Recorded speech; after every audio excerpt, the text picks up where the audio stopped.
¿Nos tomamos un minuto para pensar?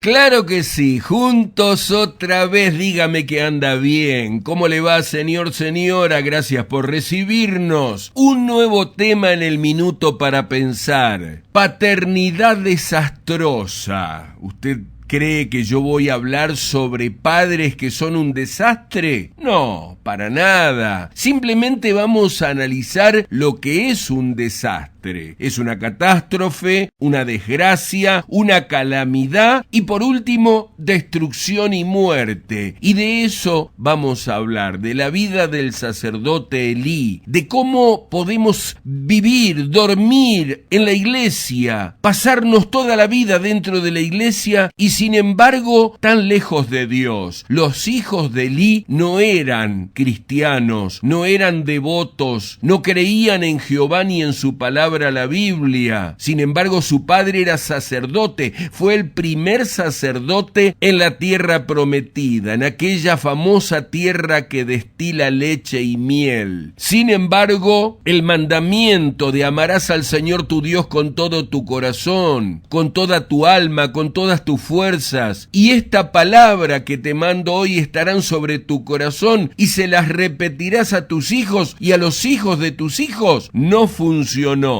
¿No estaremos viendo una película del hoy, de la realidad, de la actualidad, de que cientos y miles de niños llegan hasta la adolescencia en nuestras escuelas dominicales y después pegan el portazo y dicen: mamá, me tenés cansado, vos, la congregación, el pastor, yo quiero hacer la mía y punto? Y allí una espada filosa traspasa el corazón de mamá y de papá. Elcana regresó a su casa en Ramá sin Samuel, y el niño servía al Señor como ayudante del sacerdote Elí. Ahora bien, los hijos de Elí eran unos sinvergüenzas que no le tenían respeto al Señor, ni a sus obligaciones sacerdotales. Cada vez que alguien ofrecía un sacrificio, los hijos de Elí enviaban a un sirviente con un tenedor grande de 3 dientes. Mientras la carne del animal sacrificado aún se cocía, el sirviente metía el tenedor en la olla y exigía que todo lo que sacara con el tenedor fuera entregado a los hijos de Elí. Así trataban a todos los israelitas que llegaban a Silo para adorar. Algunas veces el sirviente llegaba aún antes de que la grasa del animal fuera quemada sobre el altar. Exigía carne cruda antes de que hubiera sido cocida para poder asarla. Si el hombre que ofrecía el sacrificio respondía: toma toda la que quieras, pero solo después de quemarse la grasa, el sirviente insistía: no, dámela ahora o la tomaré por la fuerza. Así que el pecado de estos jóvenes era muy serio ante los ojos del Señor, porque trataban las ofrendas del Señor con desprecio. Pero Samuel, aunque era solo un niño, servía al Señor. Vestía una túnica de lino como la del sacerdote. Cada año su madre le hacía un pequeño abrigo y se lo llevaba cuando iba con su esposo para el sacrificio.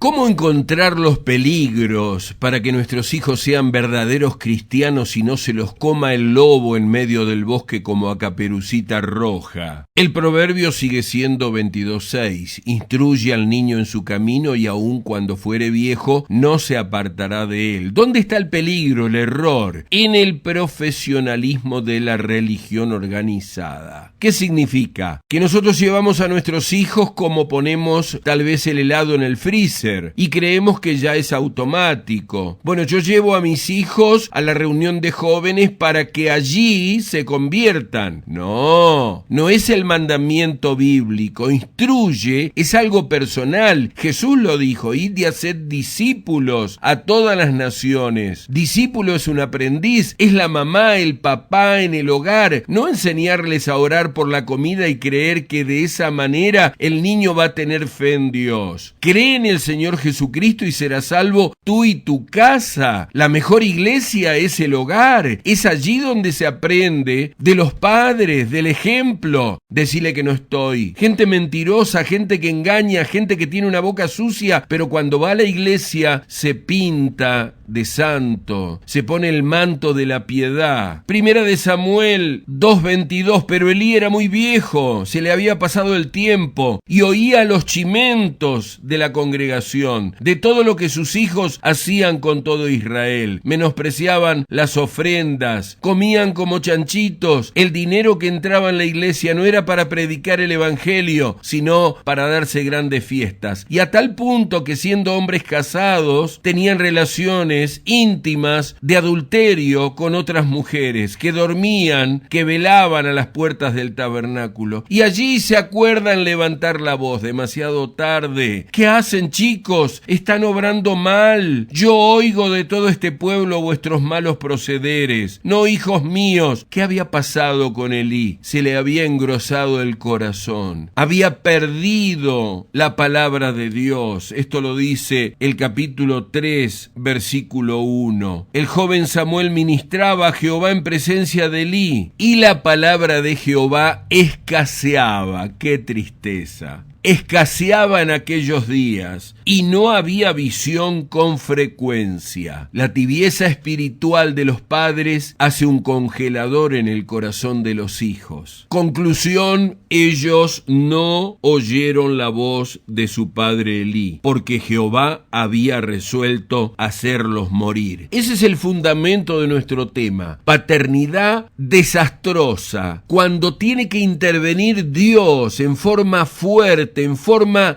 aún de muerte, tanto para el padre como para sus hijos. Ese no es el plan de Jesús. Yo he venido para que tengan vida y la tengan en abundancia. Yo conozco a mis ovejas. El Hijo del Hombre vino a salvar lo que se había perdido. Cree en el Señor Jesucristo y serás salvo tú y tu casa. Eso funciona, pero funciona cuando hay vida espiritual, no vida de religión muerta. Pablo le dijo al carcelero de Filipo: cree en el Señor Jesucristo y serás salvo tú y tu casa. Le hablaron la palabra del Señor a él y a todos los que estaban en su casa. Él, tomándolos en aquella misma hora de la noche, les lavó las heridas. Enseguida se bautizó él con todos los suyos, y llevándolos a su casa, les puso la mesa, y se alegró, se regocijó, hizo fiesta con toda su casa, con todos sus hijos, con su esposa, de haber creído a Dios.